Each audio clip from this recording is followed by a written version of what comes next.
What's up guys, today we're here and we're doing another video, and today we are reviewing not a Beyblade, not a figure, but a mini 4-wheel drive called Max Breaker from the beyblade Let's and Go Max anime series. So as you can see, it's very wrecked because why? This is a vintage kit. Not gonna lie. Because why? As you can see, it's like just a normal reissue. But here, you will see some differences. Because in some reissues, they would get a www.net from TAMIYA here. WW. But in this one, it doesn't have. So it's a guaranteed reissue. And how you can know that this is a reissue?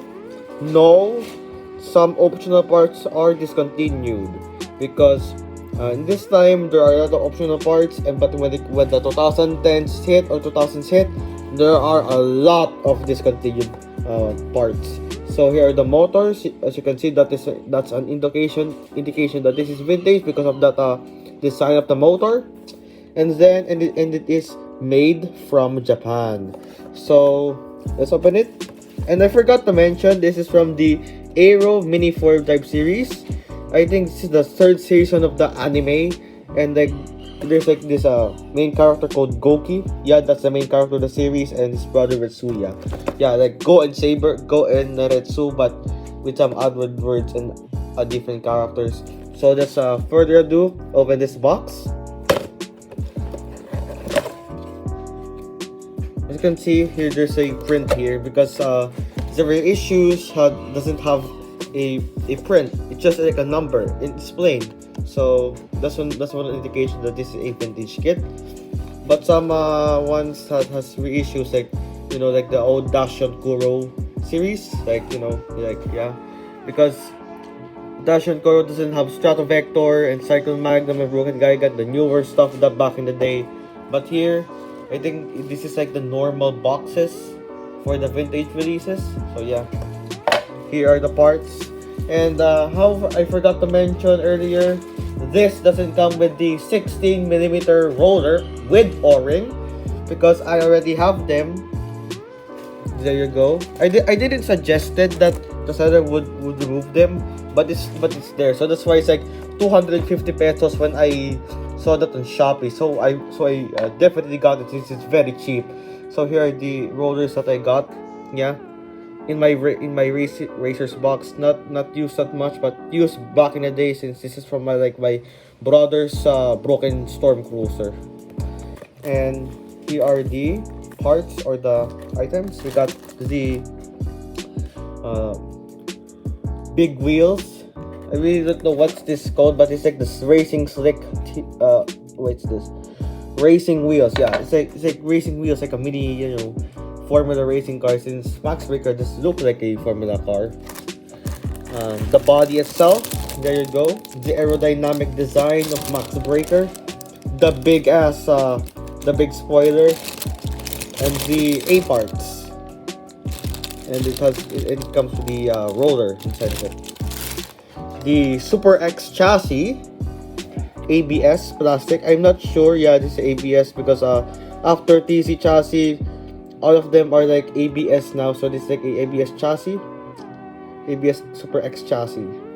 And yeah, this chassis is tough and all of that sort of things, but it really sucks at cornering. It's good, it's stable, it's fast, it's light, and it's tough, but it sucks at cornering. That's the only thing or the cons of this chassis. But it's still great though. It's fun to build because of the gears and the motor placement is so easy, more than the other old kits. And yeah, this is like the inspiration of the new AR chassis. And of course, lastly, the narrow, small diameter wheels. But this is the larger version. Yeah, these old kits mostly come with these big wheels with fat tires. But it's still small though compared to the other newer ones like Blast Arrow, Aero Avante, etc. And here is the gear ratio. We got 4-1 and 3-5-1, but I recommend 3-5-1 since it's fast. The wheel shafts and the propeller shaft, and the grease and the terminals.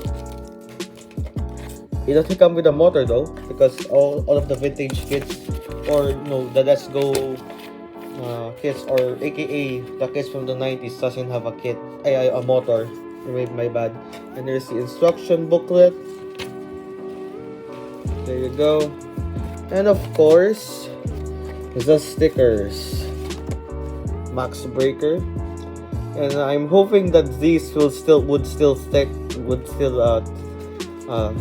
because as of what I see, this is like a 90s release, so I wish that the adhesives is still strong, since TAMIYA has this tendency to have really sticky stickers.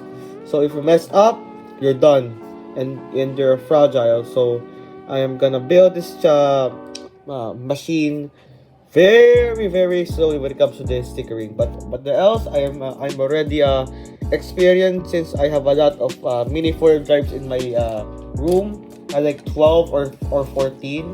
I don't know, I don't count them. So yeah, so all of them I'm gonna come back so that I will build them and review what's the parts, and I'm gonna explain each one of them apart. So I'll be right back, and I'm gonna build this machine. There you go. After 1 to 2 or 3 hours of building, my Max Breaker is done. So I applied the 16mm rollers that is from my Kuya, or aka from the Racer's box, which is basically old. And yeah, same quality as my knuckle breaker reissue, but more better since this is more stiffer. And I put my RevTune 2 motor temporarily so that I can test if the terminals and the switch is okay, if it's a-okay. So let's test it out. Okay, so there you go. Okay. That's so fast. That's a lot of RPM that will be inputted there.